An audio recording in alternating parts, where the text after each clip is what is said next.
Dear Journal, I've been covering CES 2025 for 3 days now. The Red Bull has run out. Drums sound in the distance, probably beaten by a smart toilet with robot arms or something. It won't be long now. AMD's lips are still sealed when it comes to their next-gen GPUs, but IGN managed to secretly run the internal benchmark in Call of Duty Black Ops 6 on the RX 9070 non-XT in AMD's CES booth, getting an average FPS of 99. From this, IGN estimates the card might perform somewhere close to NVIDIA's RTX 4080 Super using some kind of PC nerd derivative of girl math. I couldn't follow it.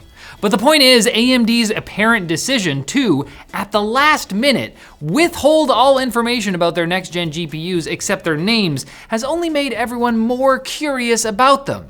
A lesson they already would have learned had they ever brought a bag of nuts into the squirrel pen.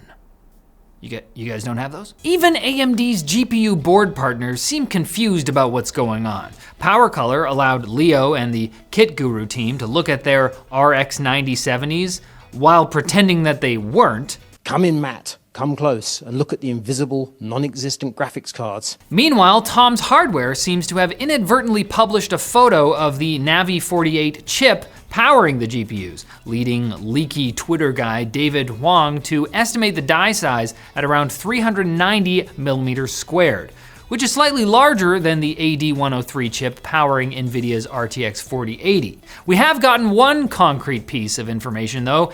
ASUS revealed both RX 9070 variants have 16 gigabytes of VRAM, which they apparently weren't supposed to reveal as they took down the page shortly after. AMD's kinda acting like that friend who will plan a surprise party for you but hide it horribly, so you have to act surprised when it happens.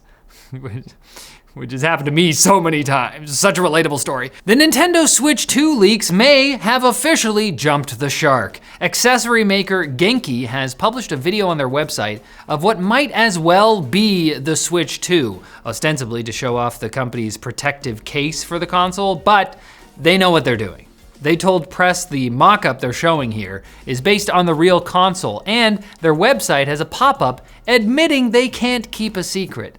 Oopsie. The video shows in detail the magnetic Joy-Cons releasing at the push of a button, revealing the rumored laser sensor on the rail that may enable mouse functionality. I mean, we'll see.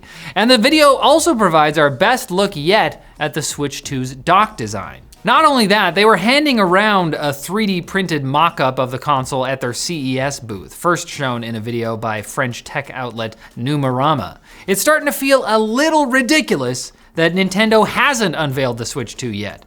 As if to emphasize this, the Nintendo Japan Twitter account just changed their account banner to Mario and Luigi, seeming to gesture at empty space. Just watch Nintendo wait until March 31st. And then wait one more day to reveal the greatest April Fool's prank ever. There is no Switch 2. Reddit wakes up in a cold sweat. Meta isn't just trying to appease the incoming Trump administration, they're also humoring the EU and launching a test allowing users to browse eBay listings on Facebook Marketplace in the US, France, and Germany. The European Commission fined Meta over $820 million last year over Facebook Marketplace being tied to Facebook. Yeah, the EU loves to fine people. They even fined themselves. Sort of. The EU General Court ruled this morning that the European Commission broke its own rules and allowed a German citizen's personal data to be sent to Meta's servers in the US when they signed in with their Facebook account on an EU webpage. The EU is now forcing itself to pay that citizen 400 euros in damages. It's not really a fine in the strict sense of the word, but it makes more sense than going, pay up. Serves me right. It's only right that you check out our sponsor, Saily, the global eSIM service that helps you save big on travel data plans. Because if you've never booked a trip before, you may not know this, but going to different places isn't free. No, that's silly. I'm with you on this. Thankfully, Saley takes a bit of the edge off with affordable eSIM plans that cover 160 countries. And if you're traveling through a bunch of those, you can download just one eSIM for your whole trip. Because I don't think spending hours every day wandering around looking for free Wi-Fi should be on the itinerary. Saley eSIM plans are compatible with most iOS and Android devices, and if yours isn't compatible, you'll get a full refund with chat support available 24/7. Get an exclusive 15% discount on Saley eSIM data plans. Just download the Saley app and use code TechLink at checkout. Dear Journal, the smart toilets found me and said they'd let me live if I gave them Quick-Bits. I said never. And now I'm dead. Lesson learned. All right, time for good old-fashioned wacky CES stuff. Swippit has unveiled a machine that can essentially reload your phone's battery with a fully charged one in about 2 seconds.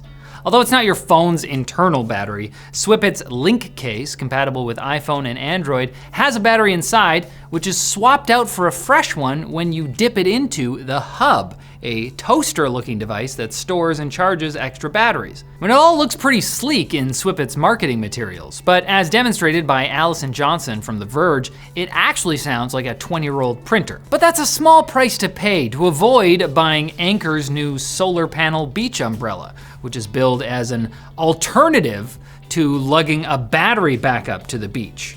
I mean, maybe you're supposed to be touching grass, but there's no grass on the beach anyway. This makes sense. LG had some fun things to show off, other than that years-old transparent OLED TV that's actually available to buy now for $60,000. How about the StanbyMe 2, a portable, hangable 27-inch TV? It's even got a kickstand, making it really seem like a giant tablet missing a touchscreen.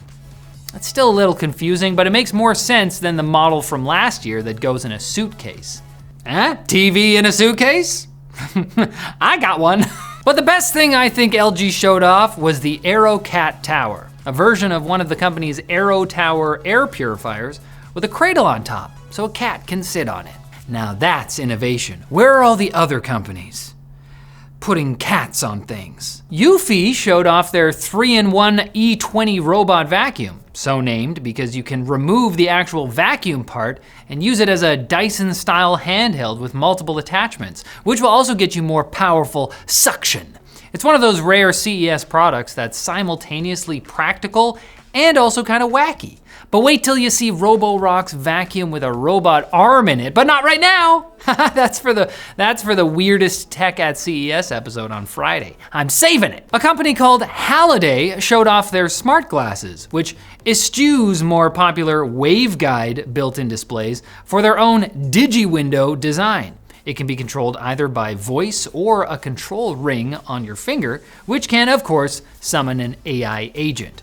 I'm sure there's more cool things about these glasses, but I was so distracted by the voiceovers in the trailer. I think it's retro revival. People want that nostalgic feel, but with a modern twist. That's the one. I love it. Let's explore some design concepts. And Chinese car company BYD has shown off their Yangwang U9 electric sports car.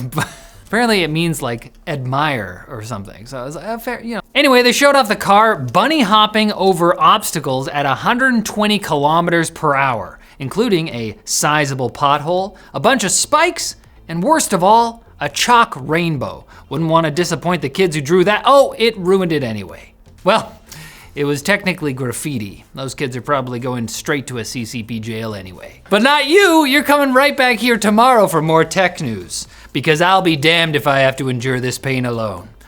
Oh wait, I'm dead, I forgot.